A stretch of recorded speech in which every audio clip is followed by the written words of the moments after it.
So we'll remain on mute mode for some time. We'll allow Dr. Sundar also to get into the new system. Just loading.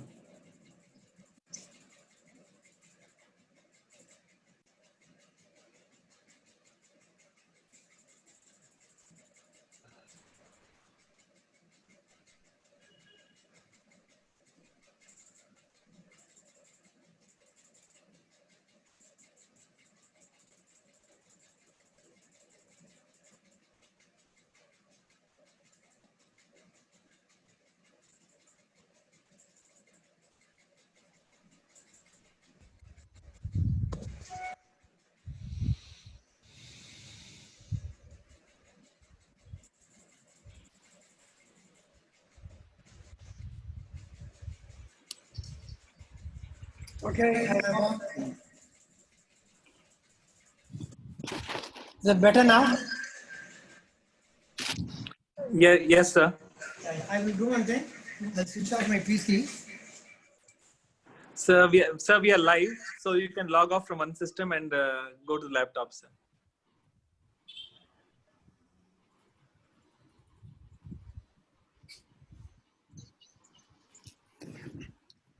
Ganeshan, you got a PowerPoint with you? My PowerPoint? Ganeshan, Dr. Sundar wants to know about his slides, if you can run through it for him. Sir, we have already run through it. It's with him. He shared the slides and we went through it. So, sorry, No. He's changed his system. I've changed my system, that's why. No, I don't have it. You have not sent it to me, sir. I need to open that. I can send it to Mr. Ganeshan. Okay, please, you can do that, please. Thank you. I'm ready. Is it better now? Yes, sir. Yeah, good.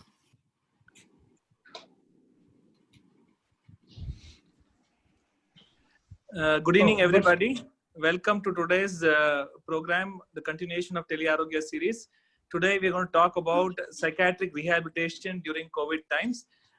We are just giving another 2 to 3 minutes for people to join in because a lot of people still struggling to join in.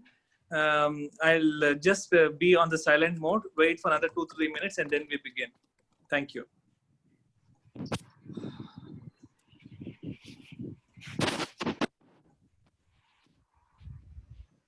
Mr. Ganeshan, your email reads no reply. No, Ganeshan c@microlabs.in. It's open. Just No, now Nanatra illa. So I'll send it. Just hold on. Yes, sir.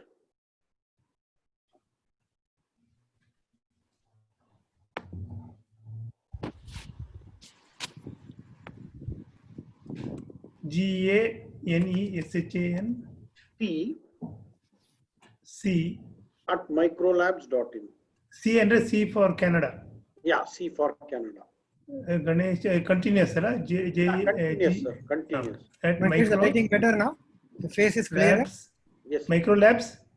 .in. Okay, I'm sending the slides of Dr. Kalyan Sundaram. Okay.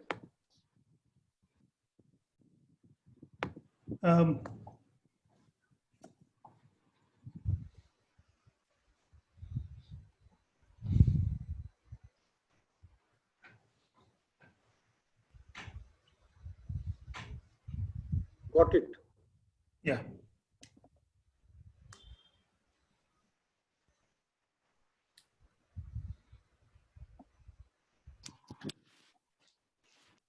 It's 5 minutes past 7:30. So should we go ahead and begin, sir? We have 40 plus people in the Let's start, Mahesh. Mahesh, start one. No problem, sir. Or should you give some more time to join? No, we can I think by the time introductions, etc. happens, I think my suggestion is that we'll go ahead. Okay. Good evening, everybody. Welcome again back to Telearogya series. And today we're talking about psychiatric rehabilitation during COVID times. Just a few housekeeping notes today.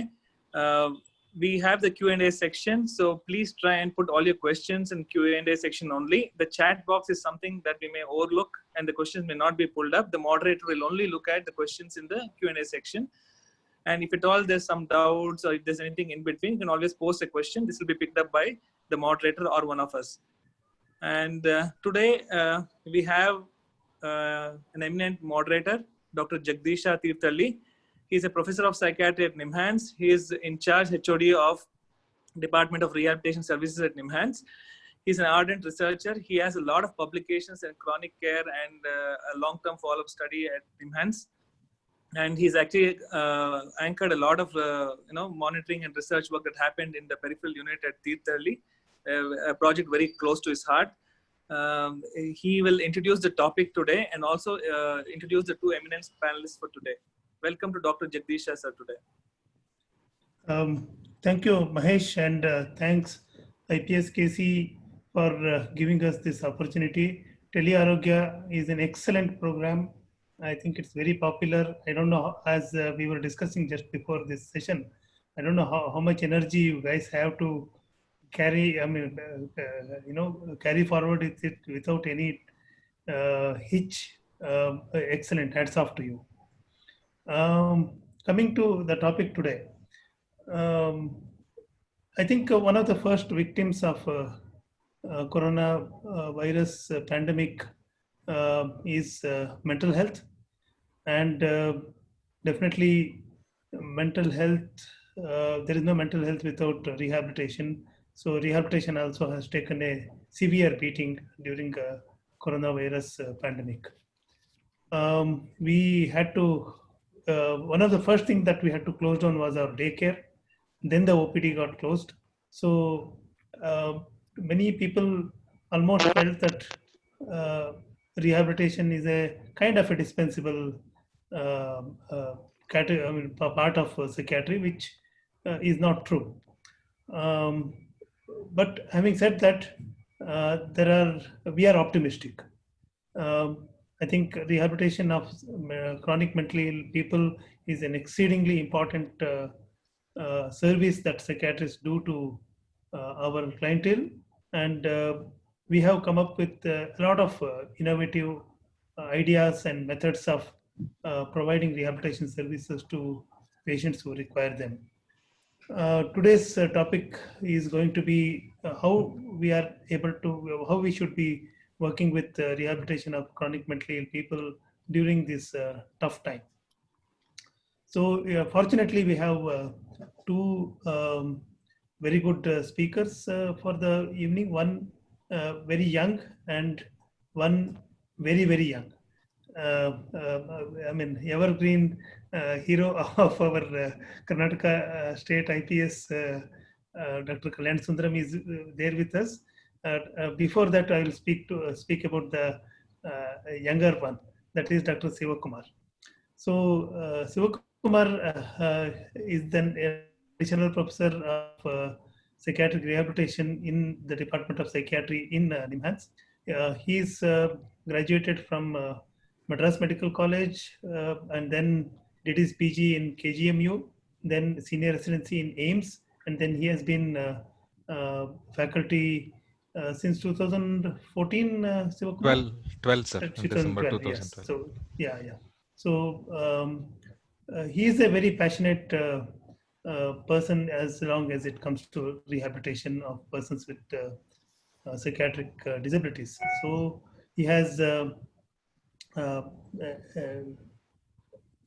very unique way of looking at psychiatric rehabilitation compared to many others who don't show much interest in psychiatric rehabilitation. From the beginning, Sivakumar has been ardently working for psychiatric rehabilitation, and he has done very pioneering work of community-based rehabilitation in Jagaluru, and he has also been introducing many innovative methods of rehabilitation in Psychiatric Rehabilitation Center in NIMHANS.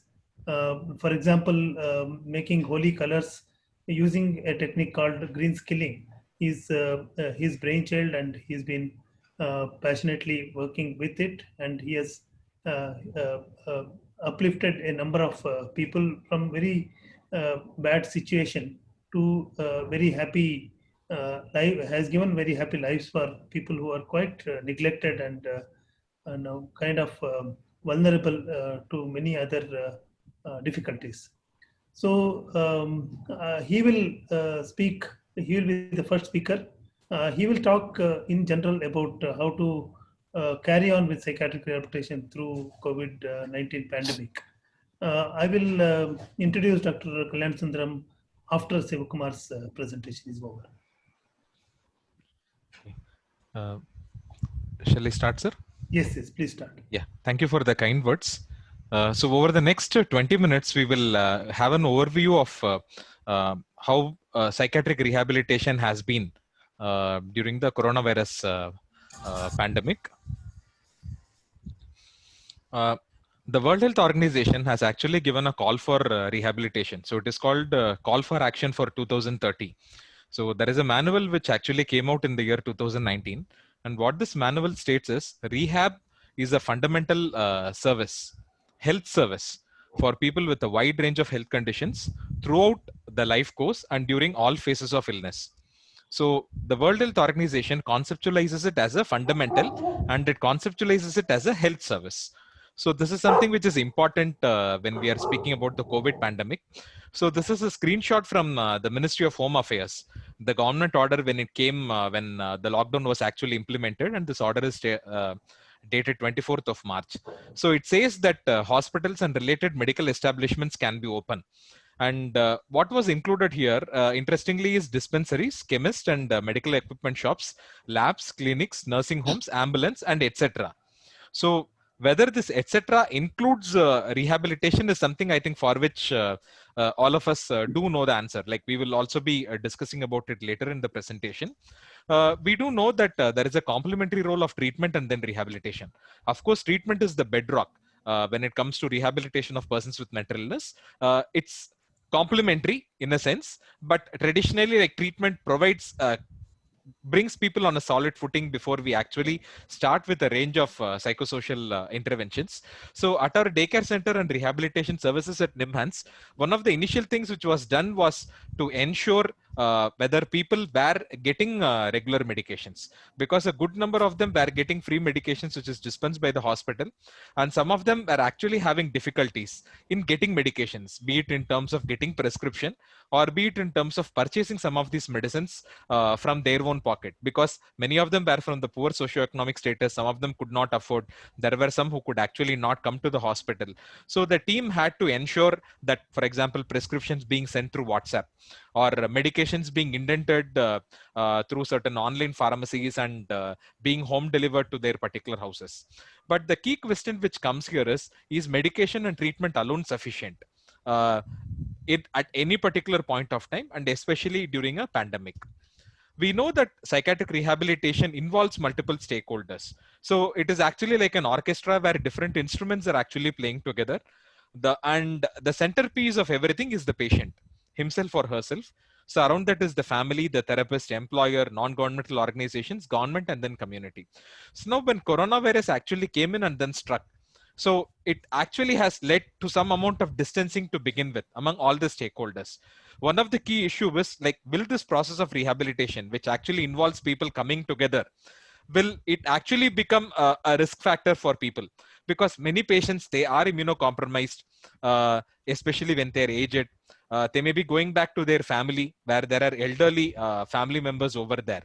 So when people are coming together, staying and then going back to their homes, they are at high risk of contracting COVID in between. So actually, this is one of the reasons why at NIMHANS, as well as in several other organizations, when Corona was just starting, even before lockdown was actually initiated by the government. So I think many centers actually proactively closed down the rehabilitation facility, so that because it was a new experience, I think, for many of us or nearly all of us. So this may be the first pandemic, because when we go through the media, we do read about something happening around the world war. And after that, this is actually the first experience. So we had to close things down. So this has actually led to some amount of distancing and rehab services getting closed down. So in this context, is rehabilitation actually an essential service? Of course, people have consensus that medical treatment, be it in terms of OPD or inpatient services or even emergency, it is essential. And all of us know that during the first phase of lockdown, many OPDs were closed, and even inpatients like who were well enough, they could actually not go back because of lack of transportation facilities, and only emergency services were actually running. And even when we are speaking about phase 2 of lockdown, phase 3 of lockdown, and right now we are speaking about unlock, we know that several rehabilitation facilities, especially those which are not residential, like I think they are still closed across the country. So when we speak about rehabilitation facilities, we can broadly classify them as residential facility and non-residential facility. So in most places, at least the non-residential facilities, they were closed even before the lockdown started. And in many places, it is yet to start, apart from maybe certain exceptions in certain pockets of the country where they are pretty closely linked.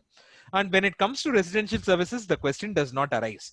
So here we are speaking about halfway homes, long stay homes, and other residential facilities where patients live there. And of course, we cannot close it down. So, but the key dilemma of all administrators when it comes to running a residential facilities, how do we ensure safety of all people? Because it's like a ticking time bomb. People do come in there to drop in essentials. Staff may have to commute and then come in there. How do we ensure that we do not get a single person, maybe who is asymptomatic, comes down to the facility and then it spreads across all those facilities? And at the same time, how do we ensure that a lot of material resources, say for example, the food grains which is coming, or a person falls sick and we need to transport this person to the hospital. So a lot of logistics which needs to be taken care of during this particular journey. And next, we also need to speak about community-based rehabilitation, because we have institute-based rehabilitation, and the next is community-based rehabilitation. And the World Health Organization has given the CBR matrix. So where we discuss that when we go to the community, we cater to the 5 major domains, which is the health, education, livelihood, social, and empowerment.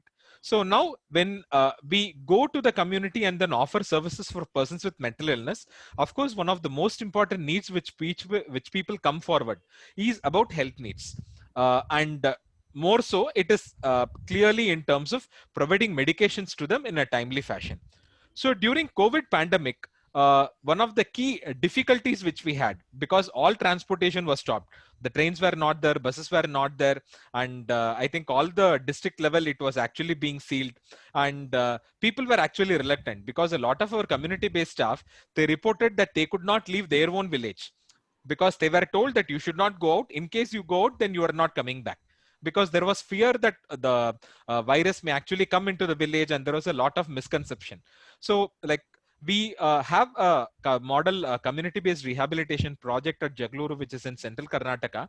So some of the difficulties which we faced, because till now we were physically going to the primary healthcare centers and even doing the home visits and then reaching out to the various patients. So when COVID came suddenly, so we were actually struck, because how do we actually run this particular service? And even patients could not come out, because there was active checking, and unless there was a health related emergency, people were not being allowed, and buses were not running. So many people who are actually poor, they do not have their own vehicles. So how do they actually access services? So at this particular point of time, we were running an RCT, like where we had actually divided areas. So there were some areas where ASHA workers were actively involved, and same areas where we had a control, where our project staff were actually getting it. So during this lockdown, we had to take the help of ASHA workers, and patients could actually not come. So we requested our ASHA workers, can you actually reach out to the patients in your area, bring those notebooks, and come to the PHC. And in the PHC, our project staff arranged for a laptop, and then as the treating psychiatrist, I could reach out to them through Skype, so that we could reach out. And the experience was actually pretty heartening. So the dropout rates were actually about roughly between about 10%, which would happen even during our routine follow-ups. So apart from 1 or 2 patients who were living in the same village, we were able to reach out to all other patients through the ASHA workers, where they actually went to their homes, collected the particular notebooks, brought over there, gave us a verbal view of how the patient was doing, whether they were doing well or not, and any common difficulty which they were facing. So this way we were able to ensure that we were able to get the patient records. But another difficulty was in transporting medications to the particular PHC, because this was with our NGO partner in the district headquarters. So we were able to partner with the PHC medical officer, who also was traveling from the district hospital, district headquarters, and he was actually having a vehicle pass. So the ground level rapport which we had built with the health system, with the ASHA workers, with the PHC medical officer, with the Taluk health officer, and the ASHA worker coordinator, it actually came and then helped us in ensuring that the camps could continue even during this difficult situation. And so here you are actually able to see, like, this is the Taluk health officer with whom we are actually speaking, and the ASHA workers whom you are able to see in the pink saris. So they actually came with the books, and then we were able to discuss with them, and you can actually see even the various medicine boxes which were there, and we were able to distribute it. And the teleconsultation guidelines of Government of India. So it actually has a clause on the third clause. The first clause is about direct consultation with patients. The second clause is about through the family member, and third is through a health worker. So here we were actually able to do it through the ASHA workers. So this was about providing healthcare services. What about other rehab inputs? Some of our very poor patients, they actually were in a very bad shape because they would go for coolie work and then they would get some amount of money, and it was increasingly becoming difficult for them to lead an existence. So in this regard, Association for People with Disability, whom we actually partner with, they took help from the Aziz Premji Philanthropic Initiative. So they actually gave certain ration kits, which was worth about 1,500 rupees. So about 85 people who were below poverty line and who were actually struggling to lead an existence. So ration kits were actually provided, and they went around in the truck with this particular sacks, and it was handed over to various people. So we have actually also showed like what was actually done. So in this particular way, like, one, we were able to ensure that healthcare needs we were able to continue to cater to, and the other time, of course, employment and then education, it took a backseat because even many industries closed down and transport was not there, etc. But we were able to ensure that certain basic needs could be catered to during this particular pandemic. And one key learning which we also had from our NGO partner, and when we also spoke to several other organizations, was many of them faced difficulty in raising funds. So especially people who were relying on corporate funds, a lot of the funds, there was the priorities suddenly changed, and maybe rightly so, because COVID is a pandemic and it is influencing a lot of life choices. So a lot of funds actually got allocated for COVID relief, and funds which were meant for people with disabilities and rehabilitation work, the funds slot, it was actually getting cut. In this particular way, and many people had to maybe slash down on their staff. And in this regard, government setups perhaps are better placed, because government, there is a defined salary, you are able to define source of funds, and you are actually able to pay your staff regularly. And at least in some states, like the government has also helped certain NGOs, especially which were running residential facilities, in terms of providing food grains and even providing certain medications. Otherwise, people were finding it difficult, and even certain volunteers were willing to supply medications also and help certain NGOs. So this has been a key thing. So at times of crisis, when organizations, when people know that we are working for a good cause and it is helping, so we find that hands actually come in and then start helping. So this is something which is actually very helpful. And when we look at what has been the impact of patients who have been availing rehabilitation services, one feedback which we actually got, like especially when the lockdown was done, is many people had actually set down to a rhythm where they would get up in the morning, come to the rehabilitation facility, maybe attend certain services, socialize with people. There were people who looked forward to that early morning bus journey and then going back home. So for a lot of them, the daily routine was getting disturbed. And their own sense of social connectedness, be it in terms of travel, meeting friends during their journey, meeting friends at the rehabilitation center, or even at the place where they were working. So that social connectedness, it actually got broken. So their movement got restricted. And for a lot of people, the sense of boredom, or even maybe the question as to when things will become better. What am I actually doing? When will we get back to normal life? Am I contributing anything or not? I think this is something which happens even to people otherwise. I think we have seen the mental health aspects of this particular pandemic, boredom setting and then frustration. So a lot of micro gains which were actually achieved with a lot of difficulty. Say a person who got up in the morning, and after attending rehabilitation facility, who gradually got on to taking bath regularly, shaving. So I think that things took a back seat. So people could actually sleep at any particular time. It actually did not matter. Sunday was no different from a Monday or a Tuesday. So I think this is something which we have seen in at least a group of patients. And when we look at families, I think that at least a group of families, they started struggling because attending a daycare center or maybe even a residential facility, it was a strategy to reduce face-to-face contact and thereby reduce negative emotions. So when they increasingly came in contact with people, so this led to increased face-to-face contact, negative emotions, a lot of negative encounters coming on, and people feeling burnt out. And at least certain elderly people who knew that their patient would be taken care of for about 8 hours, and they could spend that time either to rest or maybe speak to their neighbor, etc. So now it became a 24/7 kind of a job for them again. So this overwhelmed a lot of the capabilities which they actually have. And at least some elderly caregivers also had this anxiety about this corona actually going to come to our house. When they start reading about the news reports that it disproportionately affects people who are elderly, people who have medical comorbidities, about morbidity. Suppose like I am the person who is taking care of this particular patient. If something happens to me, then who will take care of my son or daughter? So what about the plan? Is it possible to get a guardianship? Suppose I become corona positive, then who is actually going to give medications to my son or daughter? Or if that person falls ill, then will that person be separated from me? So I think these are questions for which we actually do not have any answers. So we also know that certain caregiver organizations, they have also written to the government and pressed for certain norms to be framed. For example, when a person with mental illness falls ill, like the government should actually encourage that the psychiatrist should be contacted, that the psychotropic medication should not be stopped. Ongoing effort should be made so that the caregivers can be in regular touch with them, either in person or maybe through tele. So these are issues in which a lot of, I think, consultations have gone on. And when we look at several rehabilitation services, like disability certification is something which has definitely taken a backseat. So across services, I think the priority right now is in seeing certain limited number of patients, try to utilize telepsychiatry, maybe give certain follow-up medications for an extended period of time, encourage people to get medications from closer to their home. So the certificates and the assessments, they have taken a backseat. And we also hear from many patients that over the last 3 months, they have actually not got pension. Because some of these funds, I think the government is also having its own constraints, and a lot of people, I think there has been breaks in the number of people who have been coming to the office. So there have been issues over there. And when jobs are actually lost, be it even for the caregivers, they find it difficult to pay the rehabilitation facility. And we also know of patients who actually got lost their jobs.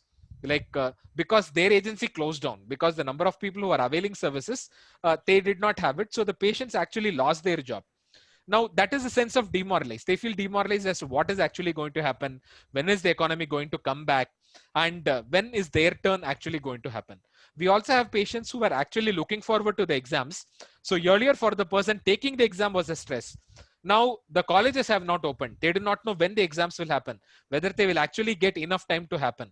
So a lot of uncertainty, and the person is actually not getting motivation to read. So that has actually been an issue. And an invisible population, which I think many of us have not been speaking about, is about homeless persons with mental illness. Even otherwise, I think there were pretty limited facilities. A lot of them would actually get picked up by the police or by Good Samaritans and brought to the hospital. So right now people are afraid, like where will this person actually have gone?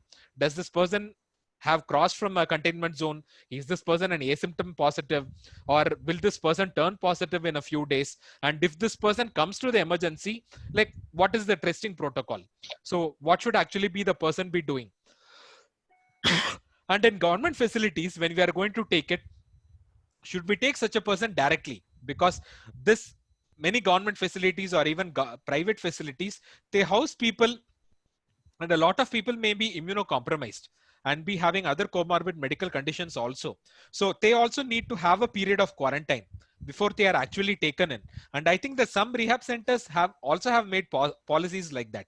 So a new person, any person who comes to a rehabilitation facility, they need to stay in a quarantine for about 15 days there. If they develop fever or if they turn positive anywhere, then they are shifted to a COVID positive facility. And some rehab facilities have also been closely working some facilities for homeless persons with mental illness, where they have actually helped with their ambulances in shifting COVID positive patients over there. So I think that that has been a impact. So the rehabilitation staff also have their concerns. It again depends on the background of the rehabilitation staff. How much do they understand about COVID, their own priorities, etc. So a key question is, when will rehab services actually be restarted, especially when it is a non-residential service?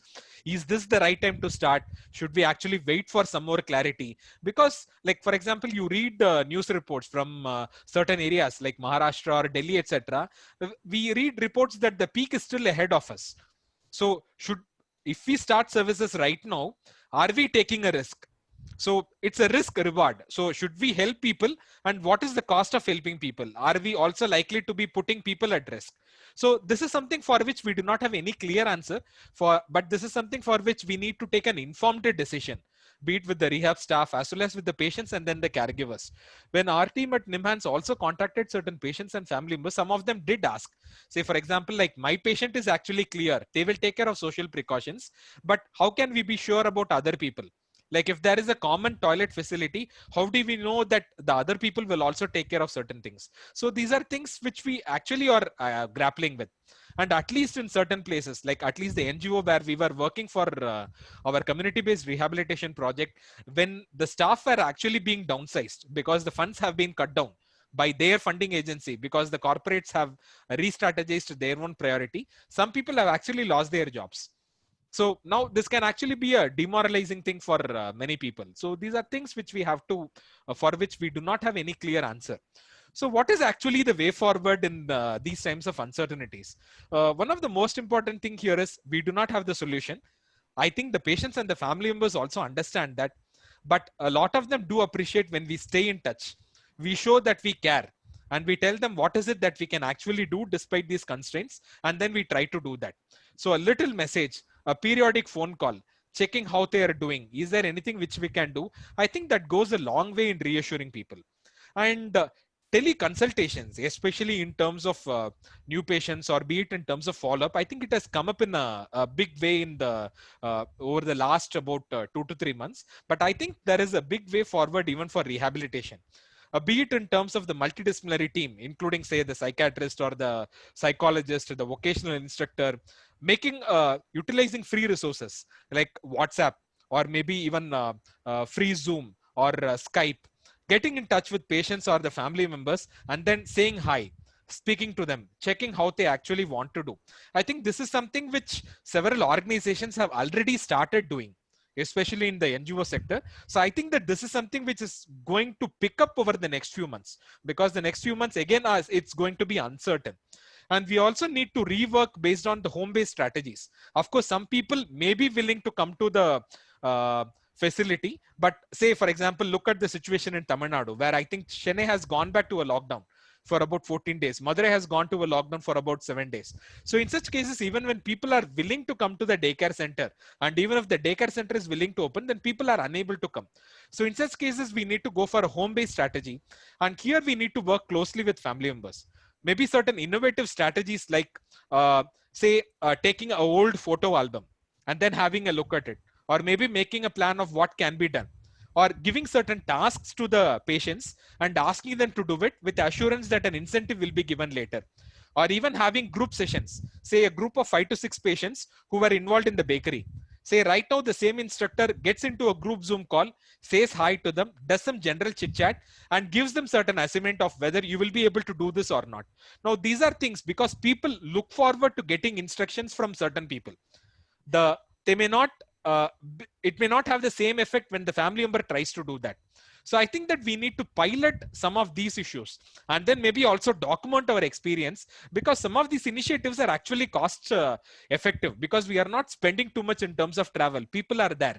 Like increasingly we are hearing about work from home concepts and how actually companies are increasingly looking at doing it, especially software. So somewhere during a crisis like this, it can be a good opportunity to rethink how we have been delivering services so far. And necessity is the mother of all invention. So maybe some of the experiences which we develop over here, we never know, like it may actually be pretty cost effective and innovative way of reaching out to people all of us know that the number of rehab facilities in the country is pretty limited, and a lot of them are in the NGO sector.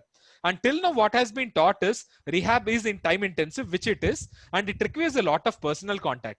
Now, when we develop a lot of experience in tele-based rehabilitation or even through distance, I think that puts us in a good setting where we are able to reach out to a lot of people, develop certain modules, and then offer interventions for people across the country. So I think these are interesting times. It is challenging, no doubt, but I think it's an interesting time for us to relearn a lot of things, look at things from a fresh perspective. And even though things look gloomy right now, I think it's time to remind us that it is darkest before dawn. We never know, we may look forward to a new tomorrow and things will be better much later. So with this, I'd like to end my presentation. And I would also like to take this opportunity to advertise about our Journal of Psychosocial Rehab and Mental Health by Springer. So for all rehab related things, so we would request the participants, many of whom will have a keen interest in rehabilitation, please consider our journal for submission. And now we are in our 6th year, and from this year we are bringing out 4 issues in a year, and it's edited by Dr. S.K. Chaturvedi and Dr. Jagdisha. Thank you. Thanks, Siva Kumar, for that interesting presentation with a lot of new ideas. I think you have given a kind of a general outlook about how rehabilitation in psychiatry should be carried on during these tough times. Dr. Kalyan Sundaram is going to talk to us about exactly how they have managed with a lot of practical details. Before that, I have to do this ritual of introducing Dr. Kalyan Sundaram to this audience. Introducing Dr. Kalyan Sundaram to this audience is like me trying to introduce sun using a torchlight. Okay, this is the sun. So, but nevertheless, I have to do the ritual of introducing sir. He passed out MD from NIMHANS in the late 70s, and he was a consultant in NIMHANS for some time. Then onwards, he has been in private practice. For many years, he has practiced psychiatric rehabilitation. For some of us, I think our entire professional career that we have spent since MBBS, he has spent in doing rehabilitation work. He was one of the early members of Richmond Fellowship Society in Bangalore. He has been instrumental in starting RFS in Delhi, Lucknow, and Shitlaghatta.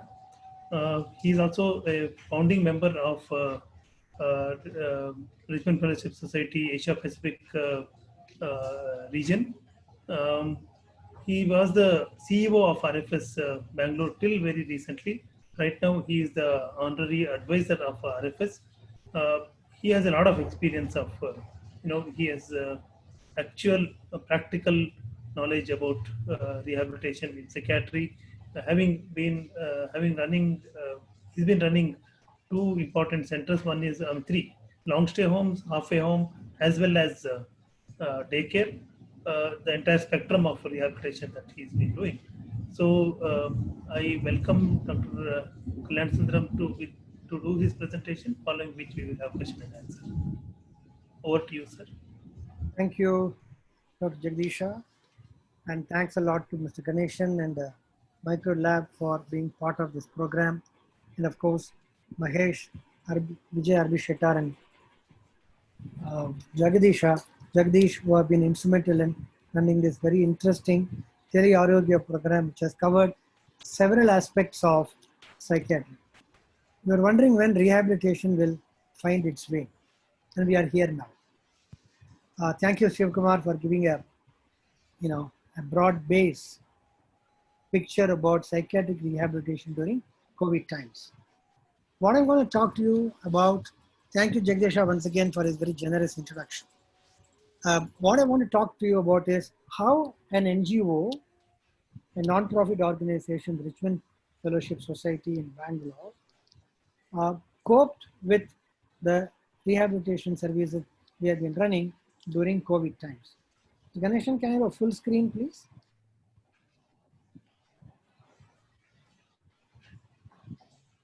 Sir, it's full screen. No, I need No, to have a. it is not so in Yeah, it's not our so. systems.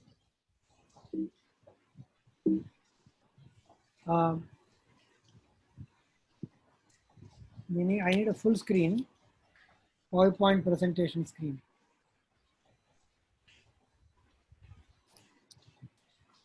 For us, your email, sir, you have to share the PowerPoint in a different.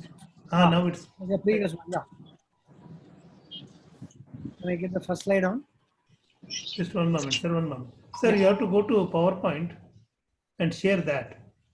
If you click share screen, you will see many screens. One of them will be PowerPoint. That you have to open. Now I think it is a email window that is seen. No, sir. This is still the email window. There will be a window with PowerPoint. Mr. Ganeshan, you are muted also. Ganeshan, you have to help Dr. Sundar out. Now you are able to see, sir?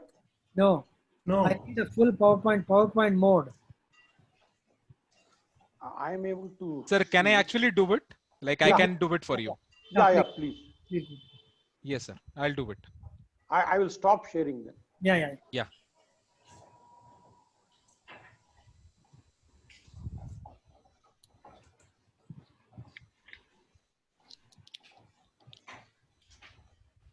Yes, sir. You expand it. Yeah. Thank you. Yeah. Okay. Can you see me now? Yes. Yes, sir. I think we'll have to forward the. Slide forward one. You will have to Next forward. slide. Okay, yeah, next slide. Yeah. All right, thank you. Sorry for the little bit of a glitch there. Let me give you a little brief introduction about RFS history. Richmond Fellowship Society initially was started in the UK in 1959 by Ellie Hansen. As a single individual, she was responsible starting this Richmond Fellowship programs related to psychiatric rehabilitation in more than 30 countries. And she is nearly 90 years old. She is still trying to work about 12 to 14 hours a day, sitting in a wheelchair in UK. She was also instrumental in starting the programs in India, started in Bangalore in 1986, and gradually she was also instrumental in starting the branches in Delhi, Lucknow, and Siddharghatta. Because Bangalore branch was the first one to start functioning, I've also been instrumental in giving a hand in helping start the other programs. We also have a Bangalore, the Richmond Fellowship Society India, the headquarters office, which is also located in Bangalore in Jayanagar. In 1986, the first halfway home under Richmond Fellowship Society was started. It started in Puttenahalli, which is now currently the RBI layout opposite to Brigade Millennium, in a thatched tinned roof building, mud building, bunk beds, single toilet for 10 residents with a tin cover as the at the door. Such small beginnings, we have moved quite a bit now. We are now 34 years old. Currently, we are in Jayanagar with 14 men and 9 women in this residential facility. A short stay home where people stay between 12 to 18 months most of the time, most of the people. Then in 1995, the Jyoti long stay home was started. Currently, we have 9 men and 8 women. When we started, there were 12 people. It was all started because of the interest shown by the family members of the discharged patients from our short stay Asha residential facility. Incidentally, both Dr. Jagdisha, our moderator, Jagdisha was earlier on a board member and also chairperson of the Jyoti Home. And currently, Dr. Shivkumar is a board member and also the chairperson of Jyoti Long Stay Home. The daycare center was started in 1997. Currently, the daycare center and Jyoti Long Stay Home are both located in Banshankari, first stage in Vajpayee Gardens near NR Colony bus stand. In between, some of you may be aware, we had started the first postgraduate college for psychosocial rehabilitation, first of its kind in the country. We started offering MSc in psychosocial rehab for those who have done their master's level program, the bachelor's level program elsewhere. We ran it for about 17 years. Due to lack of funding, we had to close the college very regretfully, and yet we have large amount of experience in running a training institution, and we will be starting a short-term training program or 6 months or 12 months duration of a short rehab training program. May I have the next one, please? Now, what happened in lockdown and what happened after that? The event was sudden, as we all know. It was unprecedented. There is no such precedent at all anywhere in our times or several years before. They say we have not seen anything like this until the Spanish flu, is more than 100 years old. One day things were all going well. We were talking about it in whispers. There was some news about something happening in China. Suddenly they said something happened in Italy, UK, and before we knew, hey presto, they said it's come to India, and in no time, the events overtook us so quickly, so enormously, and suddenly everything came to a standstill. Looking at rehab in this context, it was completely, we were totally unprepared, as Shivakumar mentioned to you earlier on, totally unprepared. The staff didn't know what to do. We did not know what to do. How are you going to cope with it? Families had no clue how they are going to handle this. The residents and clients, the residents is what we call those who stay in our halfway home and long stay home. Clients is the term we use for those we are attending daycare center. We had to make a very quick decision on our feet, so to speak. A very quick meeting of the board was called. We decided to start using Zoom as a platform for such meetings because by then people felt they should not be traveling outside. The first decision we made was to close down the daycare center for exactly the same reasons which Dr. Shivakumar mentioned. Family members could not send them by bus. We said it is risky allowing patients to travel every day from home to the center. Some staff were unable to reach the office, and we had, because they had no transport, public transport was not there, other transport people were not allowed to move around. And by then we decided the residential staff who were provided accommodation by our branch, they were living in our premises, we felt they should look after, and we asked them, and they were extremely supportive to the organization. They agreed to take care of the residents, those by living with them in the both the halfway home at Asha and long stay home at Jyoti. Because the numbers were less, because some of the staff who were coming from their respective homes could not come to work, and they had to repeatedly work during daytime and nighttime, there are obviously extra load of work. And for the same reason, the cooks and the facilities, the support staff, the workers, attenders, those who were stuck at home could not reach home. So we decided if they are able to sneak into the building, they will stay for 1 or 2 weeks, and then some other person will come in, they stay for 2-3 weeks and go home. So it became a big load to sit and work in this kind of a programs. Next slide. Next slide, please. Shivakumar? Yeah. Now, what did we do in the halfway home? We immediately decided in the halfway home, those clients, those families who are from Bangalore, we requested them to take the clients, the residents back home in order to reduce the number of patients, residents living with us. Most of them took them home. Not many people protested, but they were apprehensive of managing them because they entirely left the management of these people into our hands. And they were visiting us periodically, but they were not doing day-to-day management, and that's what we were doing for them. While discharging them temporarily back home, we said we'll prepare a work schedule for them which they were doing it at our premises over several months. And the schedule was sent to them, and that was being monitored by the staff periodically. How did they do it? Phone calls and sometimes video calls. The clients were told they cannot get out of that building. The gate was locked. Unfortunately, ours is one center where it was always an open house. People could go out with permission, do shopping, go out as a group to eat outside, go out as a group to do shop, and go for a walk and come back outside. All of them needed to be curtailed. It was a very harsh decision from our side, but we had absolutely no choice. Family members also, we said they cannot visit here. Some of them used to come whenever we wanted or whenever they wanted to come, take them home for a weekend. All of those things had to be abruptly, those privileges were abruptly withdrawn. It was not easy for everybody. And of course, phones and video calls were made very frequently to get in touch. Next slide, please. So there were less number of staff to monitor.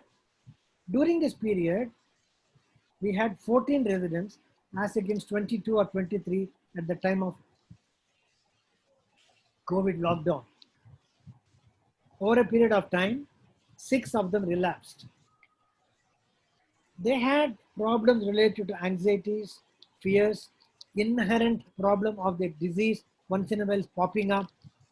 For whatever reasons, 6 out of the 14 people relapsed. But the staff were very well equipped to detect these relapses, noticed it within a matter of 24 to 48 hours.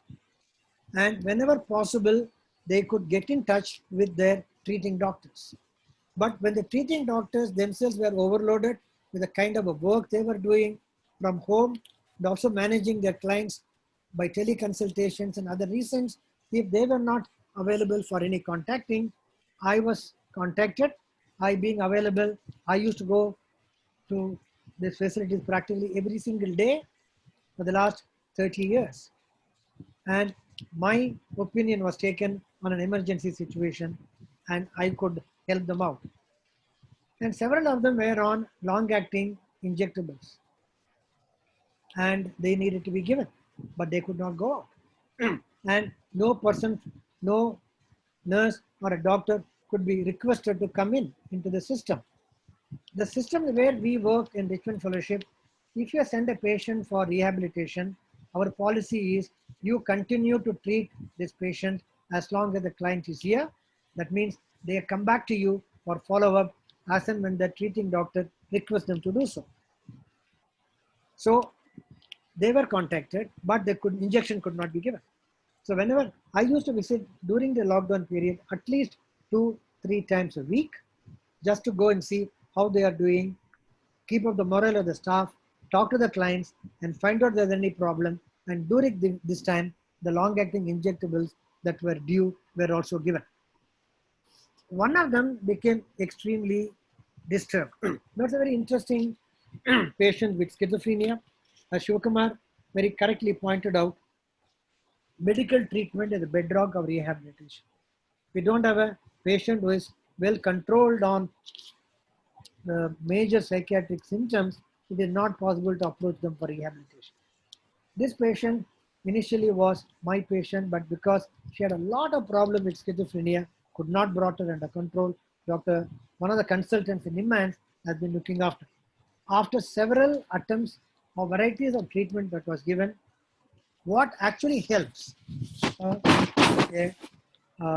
maintenance ECTs, a very severe schizophrenia. Maintenance ECTs was fixed once in a fortnight. So this lady was due for an injection for ECT. She could not go. And bingo, promptly on the 16th or 17th day, she broke out with a very severe relapse. By then, Nimmans had decided not to do outpatient ECTs for all the correct reasons. We did not know what to do. When she gets a relapse, it becomes extremely severe to manage. Imagine in a community where residents live together, one person having a very severe psychotic relapse, it has a tremendous cascading effect on all other residents. There was pell-mell in the organization. So I was called in immediately. Fortunately, I could get in touch with the treating consultant and their team. We had to call ambulance 108. To our great surprise and to our great satisfaction, 108 ambulance worked brilliantly. They came within 15 minutes. I had to give her a sedating haloperidol injection, put her in the van along with the staff and admitted her in IMAX because there is no other way they could be VCT. Admitted, monitored, checked for COVID, whatever protocol was done, ECTs were given. She needed to receive a set of ECTs because by then relapse was very bad. Now she is back. Good news is she is maintaining well now. Next slide. In a long stay home, we have about 17 people, age range between 36 and 81. You wonder how 81? Remember, we started 25 years ago. Some of them have been living with us 25 years. Out of 17, 15 of them comorbid physical illness. Not surprising at all.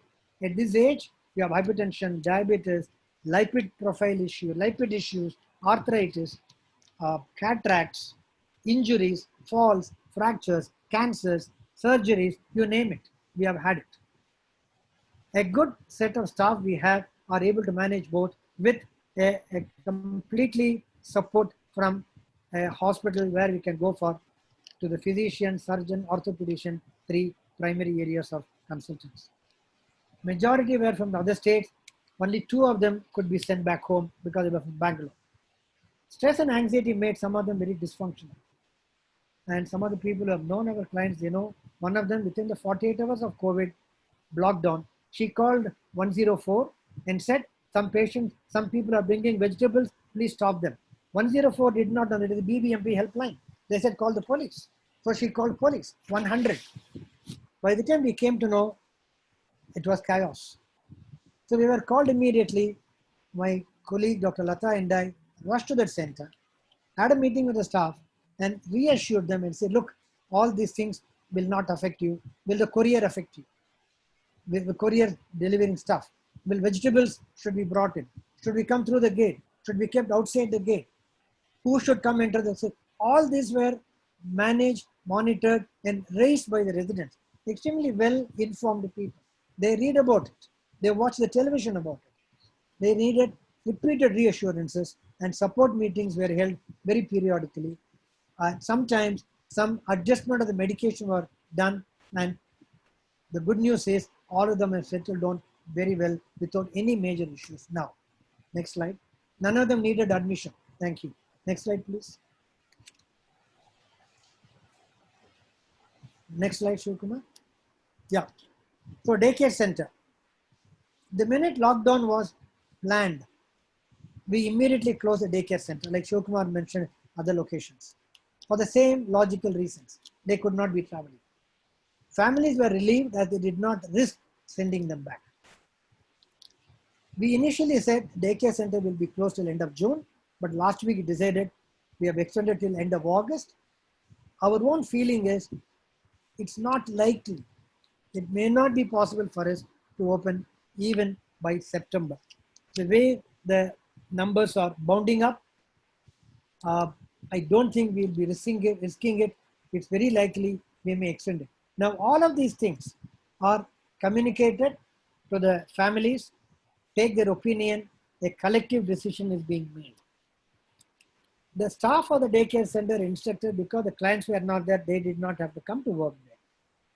But since the lockdown has been lifted, they have come back. Instructors are busy executing orders, especially the face masks, which you make large numbers. Those of you who are listening, those of you who wish to order from us, we'll be more than happy to give you face mask, especially for the ladies, to match the dress you are wearing every single day. We'll give you matching face masks.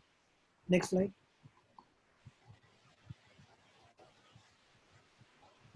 Now, what about the salaries? The very beginning, when we had the board meeting, our office bearers meeting, it was decided no matter what, even though we were not getting income from our residents, daycare income was down. The clients were not there, they were not paying full money. We decided we will pay full salary to all the staff, irrespective of what level. from the admin officer down to the attendant, cook or a attender there.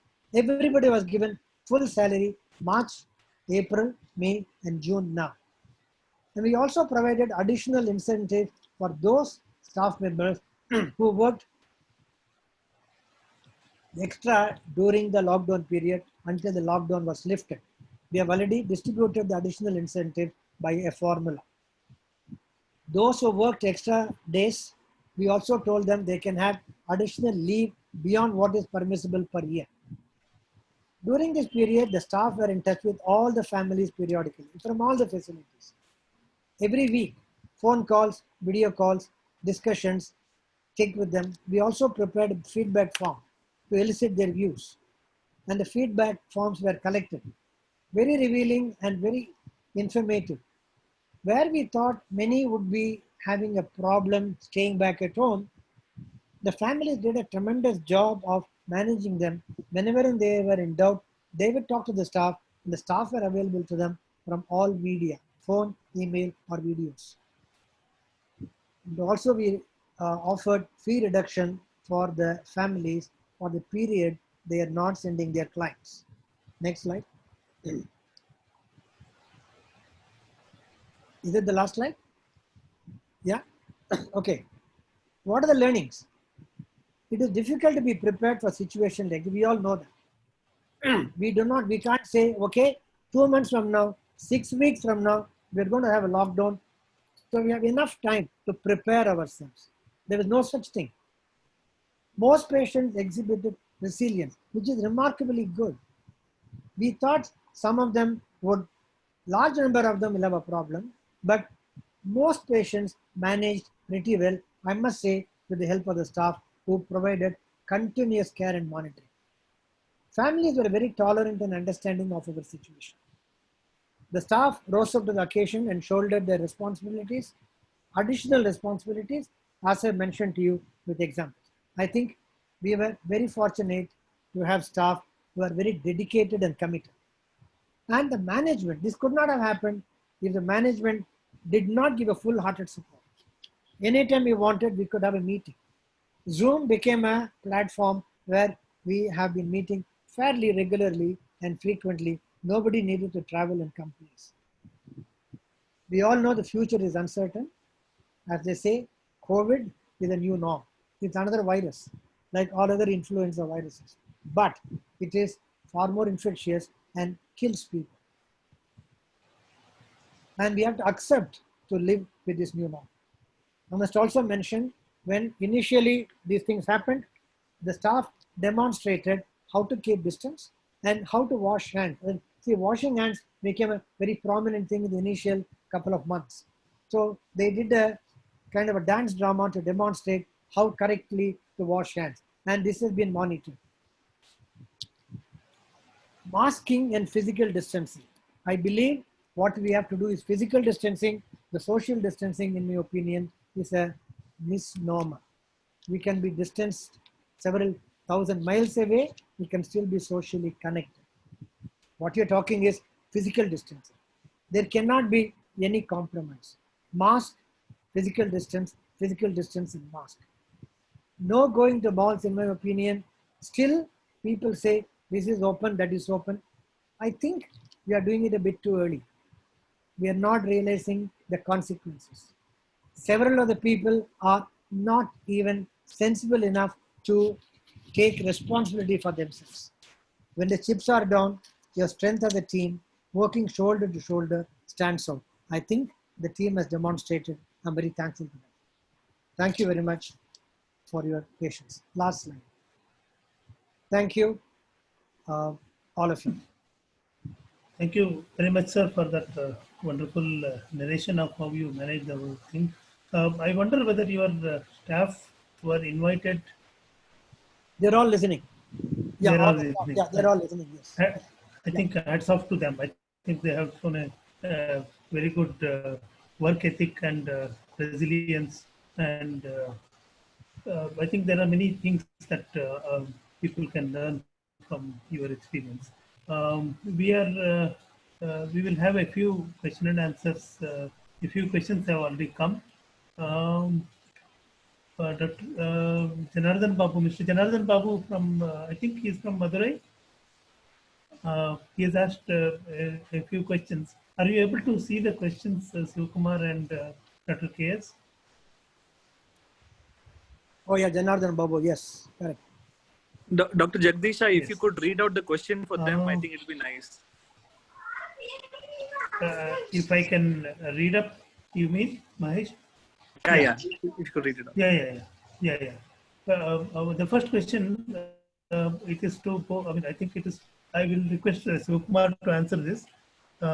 Being a rescue agency for homeless persons with mental illness in Tamil Nadu, facing a lot of challenges during this pandemic. How about in other states to be enlightened, please? And Dr. Ravi Shankar Rao, I think, has already answered that. But Sivakumar, you want to take up that question? For, I think both these questions, I think one for Mr. Janardhan Babu's question, I think that the situation is similar across states, because a lot of one of the key things, like when a homeless person with mental illness is rescued, the first thing is we take them for treatment and then try to identify. So right now, I think there is a shortage of many facilities where it can be done. Like, for example, even ambulance is being shifted for COVID duty, and even the number of hospitals which are there coming down, and hospitals limiting the OPD. So I think that it's a pretty difficult time, and we had alluded it in the presentation also. So that is one. And what Dr. Ravi Shankar, I think he has a ground level experience from the Chittadama, where about the COVID-19 people doing it. I think that right now, the way things are, I think COVID-19 is the number one illness going by the policymakers, and other illness seemingly do not seem to exist. So like as of now, the situation is like the COVID-19 protocol does get precedence. So a homeless person comes in, and then the person is tested COVID. So I think immediately that person is shifted to another facility which manages COVID. So I think that the priority right now is that. So I think that we will have to wait for some time.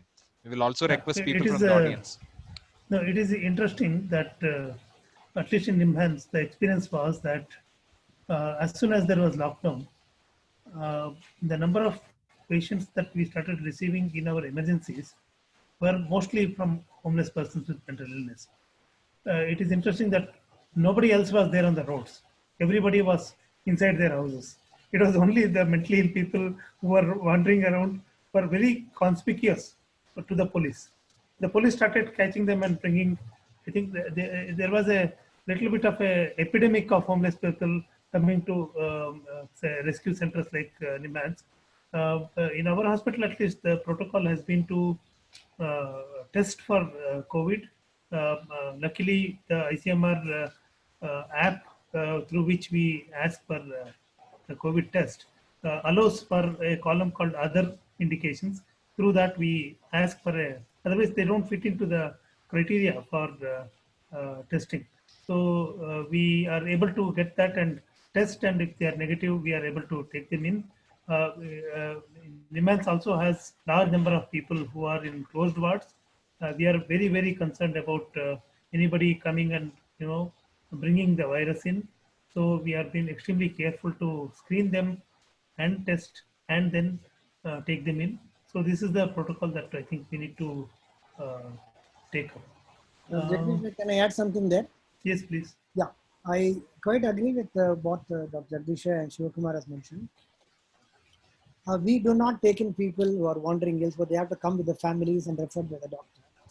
But as a part of the protocol, in all our centers, when anybody walks in now, every day, their temperature has to be checked. We have an infrared thermometer, which is including me. If I go there, if I go in the morning or evening, anytime we enter the gate, they have to be sanitized and the hand wash plus temperature has to be checked. And anyone showing any sign of doubts or symptoms, whether staff or a client or anybody, when outsiders, we do not permit them to come inside. Ravi Shankar has mentioned about Chetadama. I think we have answered that because it is extremely risky. All the time we are very, I'll give you a small example. Last week, the clinic where I practiced in Shanti Nursing Home, a patient came in and the physician who looked after suspected the person may have had COVID. So send the patient for COVID testing. We get the report 24 hours later. The next morning, the manager called me and said, sir, yesterday one patient had come and the report has come, tested positive. BBMP people are coming. We are going to sanitize the whole place. The clinic is closed today. That's number one. Number two, I started asking myself, what time did I leave the clinic? What time did the patient enter the building? We looked at the CCTV camera. It was discovered. I went out at 11:15. Patient came at 11:30. The nurse examined. The blood draws drawn. And the BBM people said all these three people have to be quarantined for 14 days at home. So what did I do? I told my staff team, I wrote a long letter and said, I was in the building on that day. I do not want to risk any one of you or any one of our clients or residents. I will stay away from Richmond Fellowship for 1 full week until the test comes up negative for those who have been tested, that is the doctor and the nurse. The test came as negative today. I went back. Now, what the reason I'm saying this is one has to be extraordinarily careful and cautious. Janardhan Babu, I agree. I know Chalamuthu Trust have been doing something extremely similar kind of work under Dr. C. Ramasubbu. I saw him in the, he sent a message also to me. And we congratulate you for continuing to support in a very similar manner. The other question, caregivers of the residential setting unable to pay their monthly charges. This is something which we constantly face. The way we work is, if we have in the residential setting 70-75% occupancy, we may break even, which means the rest of them we are willing to give concession. So as a policy, at any point in time, 25% of the total income is given as a concession for different kinds of people. 50% concession, 75% concession, 25% concession. Currently, 2 people are living there with absolutely not a single rupee being paid, 100% concession. So we try to manage it, but it's not easy. In the COVID times, the income gets considerably less. But we cannot reduce the staff, nor can we stop the staff payment, nor can we reduce the services or the quantum of work that we put in on their behalf. So it's a, Janardhan, it's a tight balance. I think we're all learning along the way. Each of our experiences and sharing of information will be beneficial for all of us. Thank you, sir. Sivakumar, there is a question for you from Scarf that's regarding, I think, group sessions. Having group sessions to engage patients and socialize, etc. So, do you want to take it up? Yeah, So the thing is that like the question is about not everybody having technological know-how and also access to technology to have tele group sessions. yeah, Nimans, this is something which we have been considering, and we are collecting details from people about whether they have access to internet or not. And we propose to have strategies according to that. One thing which we thought is we can also use voice calls. But I think this is something which we are considering. So over the next few days, I think that we will be actually collecting the data and then making a plan according to that. So this is what we have actually thought about. Yeah, I don't think, I mean, at this moment, I think digital illiteracy and digital poverty can be a little bit of a challenge. So people who cannot access or people who cannot know how to use digital technology are unfortunately being ignored or neglected. But I think over time, I think philanthropists and NGOs will come forward to somehow engage those who are left out of the digital group, also to get the benefits of technology, which is actually helping a lot of. I mean, I don't think if COVID had come about 10 years back, people the rehabilitation would have been in a worse condition. Now, because of technological advancement, we are able to reach out to so many people. Absolutely. Without having to expose them to any infection. We are able to, cater to their needs. The technology has come up a very long way to help people. In fact, just to add to your point, Jagdisha, we are also planning a Zoom meeting for the daycare families who have not been able to get in touch with us. So we will probably have a Zoom meeting exclusively for those who are able to join us, so that the families can share and the clients can be seen by a group of other people and their experience from coping with their situations at home can be a learning for all. With your permission, I just want to make one personal mention here. You see Dr. Lakshmi asking a question. Dr. Lakshmi's mother and I were classmates in the 1960s at the school. We were schoolmates, Lakshmi's mother and I. And to see Lakshmi as a psychiatrist is a great feeling. I know she's in SCAF. And Lakshmi's grandfather, that is my classmate's father, was our teacher in Navy. So Lakshmi, good to see you here. Incidentally, Sivakumar is from Neyveli. I believe so. So there's a connection happening. Mahesh, though not very official, may I ask you to comment? You also run rehabilitation centers. Any insights from your own experience that may be of some help to the listeners? Actually, I thought that I had a lot of struggles trying to manage a lot of crises that I was going through. Staff did not turn up. I had a huge chunk of inpatients who were actively symptomatic also. Staff wouldn't come and they were so scared to work with all the precautions we were taking. I worked with skeletal staff, something like 25-30% of the staff. If I don't go and sit there, people wouldn't be confident to come and work there. So I had to make sure I was present there from morning till evening, and probably after close to 10 years, this is the first time I was sitting like that from morning till evening, and I didn't miss even one single day, except for Sundays. I've gone every day. And the outpatients stopped coming because there's no means of transport. And even if there were means of transport, there's a lot of curbs by policemen. So they found it very hard to reach us. So during this time, I came up with solutions. We started answering calls on phone. We started doing video consultations. Sending prescription was good enough, but a lot of people were not getting psychotropics. So we started home delivery of medications. And we also started home visits for people who needed reviews by trained nursing staff. So in this crisis is what we also began this Telearogya, which is a free consultation platform. We are also trying to add up one more arm here, trying to make sure the doctors who consult and who don't want to see medical reps also can actually allow medical reps to take appointments with doctors and actually meet the doctors virtually. And also trying to see if there can be a group CBT sort of program, rehab program, AA program, NA program that actually run in this COVID times can be virtual. So I'm trying to create a free platform where the doctors and the clients can use this for the benefit. With respect to staff salary, I think I had a tough challenge. The first month, we gave full salary for people who didn't come also because we understood the difficulties. Second month, we thought that anybody who drew salary more than 35,000, we cut it by 25% because we were unable to handle. There's no outpatient. A lot of patients told us that Modi has told nobody should bother them for 3 months, and they didn't want to pay me for 3 months. So I had a tough challenge. So they would quote the Prime Minister Modi for this. Financial management was really tough. So by consensus, and talking to a lot of other centers which have been running, we thought cutting 25% was okay. And staff took turns to come. They worked for 15 days and we cut 25% of the pay. And we've cut only people who drew more than 35,000. Less than that, we did not cut, just to make sure we were fair for people because it was more tight financial situation for them. It was hard for us, sir.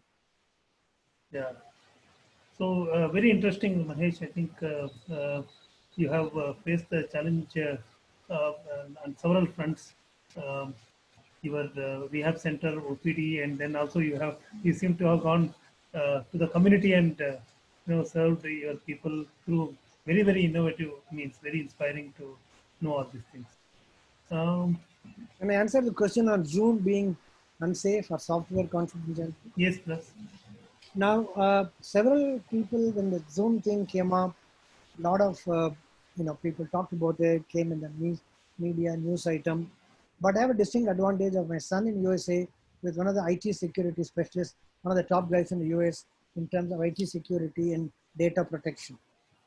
I asked him, he said, look, as far as we are not dealing with government secrets and defense secrets in our discussions, what we are talking about is others willing to listen.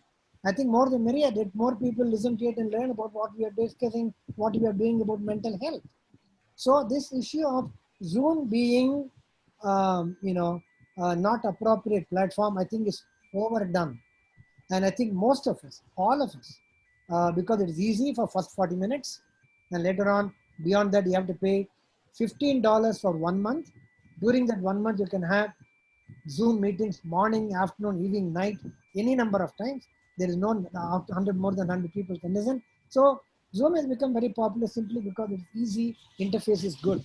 So this confidentiality issue, we're not discussing government properties, government secrets or financial secrets or defense issues. I think it is fairly all right. That is my opinion, not my non-technical opinion, from a technical opinion of a son who is actually very highly placed in the area of data protection, security and data protection. Yeah. So I think I have also commented very similarly to questions that were raised. Whoever wants to come and listen to us speaking about rehabilitation, They do. if the people are so interested, let them come. They will learn that it is a boring subject and they may leave. So I mean that's my response has been generally. I think many people. I think the Zoom has also improved its security. This thing, and so I think it's been fairly safe. And the best thing about Zoom is that it's very, very user friendly. In our unit, people have explored almost a dozen of others, but somehow or the other they come back to Zoom. Something or the other that attracts them to Zoom. Maybe just familiarity, but I'm aware that in St. John's we use some other Google Meet. Teams. Google No, Meet. Teams, sir. Teams. Microsoft Yeah. Teams. Microsoft Teams they use. I think they are also happy with that. Yeah. Yeah. So there is maybe this may be the last question, Mahesh. I think I will take this from Dr. Pfizer from Kerala. If you open the daycare centers after lockdown, would the disabled beneficiaries be able to maintain proper physical distance, wear mask, wash hands properly, etc., etc.? I think it was alluded to, but I can ask Sivakumar or Dr. KS to Let comment me on this. respond to what we are planning. When we thought we'll open sometime in the month of July, we had already planned how we were going to do it. With the space available, we're going to put little partitions and not more than 5 or 6 people in a room, keeping the physical distance and continuously monitoring by the staff or instructors.